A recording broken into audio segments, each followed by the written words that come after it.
Today, I'm going to give you the complete guide to hiring, training, and managing virtual assistants to help scale your real estate investment business or any other business for that matter. So stay tuned. All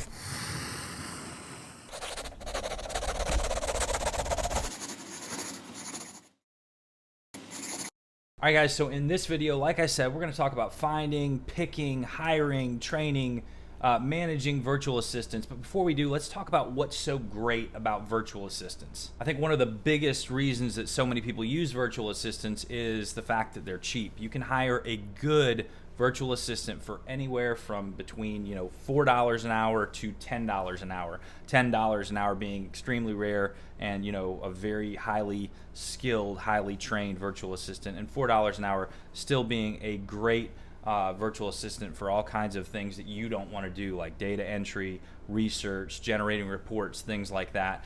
There are some people that hire them for even less, but for me, I'm not going to pay my VAs anything less than $4 an hour. Another great reason is there's no payroll taxes. If you're hiring somebody from the Philippines or from Colombia like I have, then you're not going to have to worry about paying Social Security or employment taxes or anything like that, and you can still write all of your expenses that go towards paying your virtual assistant off. Whether you're hiring virtual assistants from Colombia or the Philippines, it's not very hard to find somebody that speaks great English and that has a college degree. Now, I personally have hired virtual assistants for web development, for research, for data entry, for graphic design, and even for telemarketing.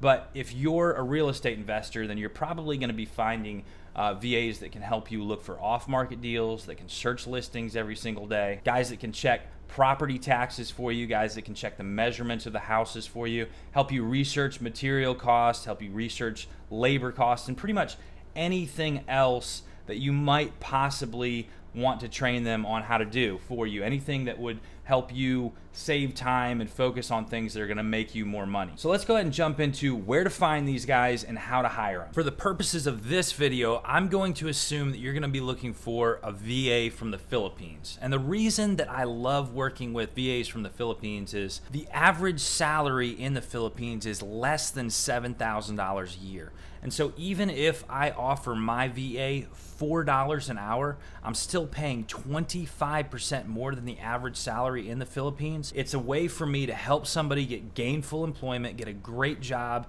and still get a great deal for myself. The next reason is they tend to have a high level of education. So you can easily find, like I said earlier, someone that has a college degree, someone that speaks great English, and someone that's easy to communicate with. So by far, my favorite place to find VAs is a website called onlinejobs.ph, and I'll put the link to that in the description below. It allows you to post a listing. You can talk to people that are interested in your job. It'll give you information like their list of skills, their education level, even their IQ score. It's a monthly subscription, so I'll post an ad, I'll pay for 1 month. You're gonna get a flood. A ton of people are gonna come in and ask for the job, and you need to find a way to filter out all of these people. They need to give you something to prove that they are qualified for the job. So in the past, I've told them to do things like, create a graphic for a thumbnail that I'm creating for a website, or to create a video in After Effects, or anything like that. If you're trying to find somebody to call real estate sellers for you, then you might want to consider asking them to record themselves reading off a script so you know how well they speak English. And then after you do that, that's kind of round one. The next thing you're going to do is you're actually going to have a Skype interview with them. And during that time, you're going to assess them. You're going to see exactly where they're at. You're just going to kind of get a feel for them. And then you're also going to negotiate price. So as you're negotiating a price, there's a couple things to keep in mind. The first one would be that if you want a skilled worker, somebody that's really good at what they do, they're going to prefer to have a salary. They would rather have a steady income from a salary as opposed to a higher dollar figure per hour in most cases. And so I tend to pay a salary. I also pay something called the 13th month bonus. And what that is in December, you actually give your VA an additional month worth of salary, and it's just something that's very common in the Philippines. And if you do that, if you offer them a salary and you offer them the 13th month bonus, you'll find that it's a lot easier to get a qualified, skilled, happy virtual assistant. And that brings us to our next topic, which is how to pay these guys. Now, the two main ways that I would suggest for paying your virtual assistants would be either Zoom.com, that's XOOM.com, and I'll put a link to that in the description as well, and that makes it very easy to deposit money into their bank account same day. I mean, for me, when I make payments through Zoom, it's usually in within 30 minutes from the time I made the payment. It's a PayPal company, so it is a trustworthy company, and I've used them for years. Your other option is something that I have not tried myself, primarily because onlinejobs.ph did not offer it when I got started, and so I just stuck with what I know. But there's a program called Time Card that onlinejobs.ph offers, and it's supposed to be very good. A little bit more difficult to set up than Zoom, but I believe it has some extra features as far as helping you keep track of how many hours your virtual assistant is working. So I would definitely check both of those options out and just choose whichever one you prefer. So no matter who you choose to be your virtual assistant, regardless of their skill level, they're all going to need training because you're going to have specific tasks that you're going to want them to perform. And the best way for you to do that is, in my experience, to create a screen capture video of whatever you want them to do. You know, create your own little tutorials. You can do that using Camtasia if you're on a Windows operating system, or you can use the QuickTime screen video option if you're on a Mac.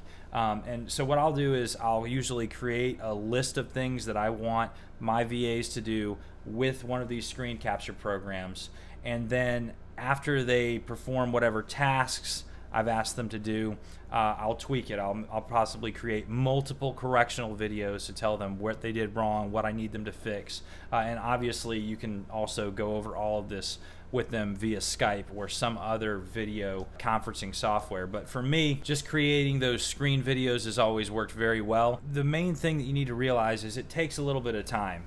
It normally is going to take a couple of go rounds before they get it exactly the way you like it, and you just need to be patient with them, but also willing to correct them as opposed to just accepting less. You know, you don't want to settle with these guys. They're very motivated to earn their keep in most cases, and you know, you just have to be willing to work through that process until they're fully trained and they can do everything that you ask them to do. The whole goal here is to save you time and save you money and help you find more deals. So that only works if they actually do what you need them to do, what you're paying them to do. So let's talk about managing your VAs for a minute. Anytime you have somebody working for you and they're working mobily, it's real easy for things to pop into your head, these ideas that your VAs are not working the number of hours that they say they're working, that they're ripping you off, and on the flip side, it's also very easy for a VA that lives, you know, thousands of miles away to rip you off. So it's important that you have a system in place that keeps your VA accountable, but also keeps you from getting too suspicious, getting too paranoid, and just sets your mind at ease. What I like to do that handles all of that and boosts the productivity of your VA is I want a weekly report documenting everything that VA did for me, and I want it broken down by the day, and I want them to actually give me the number of hours that they spend on each task. So you can look at it and you can see, well, you know, this shouldn't have taken you more than 3 hours. So why is it that you're charging me for 6 hours here? What's going on? Are you taking a 3-hour lunch break? And you can kind of work backwards from there. Again, don't be afraid to correct your VA. Obviously be respectful, but don't be afraid to tell them that what they're doing is not up to your current standards and they need to do something in order to fix it. That's the best way that you can get the most out of your VA. If everything works out, then they're going to have gainful employment. You're going to have a lot more time. You're going to be able to find a lot more deals, and you're going to be able to do it for a very small amount of money. Now, my last piece of advice is just that you should know when to cut the cord. I've had to fire a lot of VAs too, and you know, if they're not willing to fix what you're asking them to fix, or they just don't have the skill level that you thought that they had, then you know, like I said, you've got to know when to cut the cord. All right, guys, so that's all for this video. If you found the content helpful, please share it with your friends and subscribe to the channel, and I'll see you in the next video.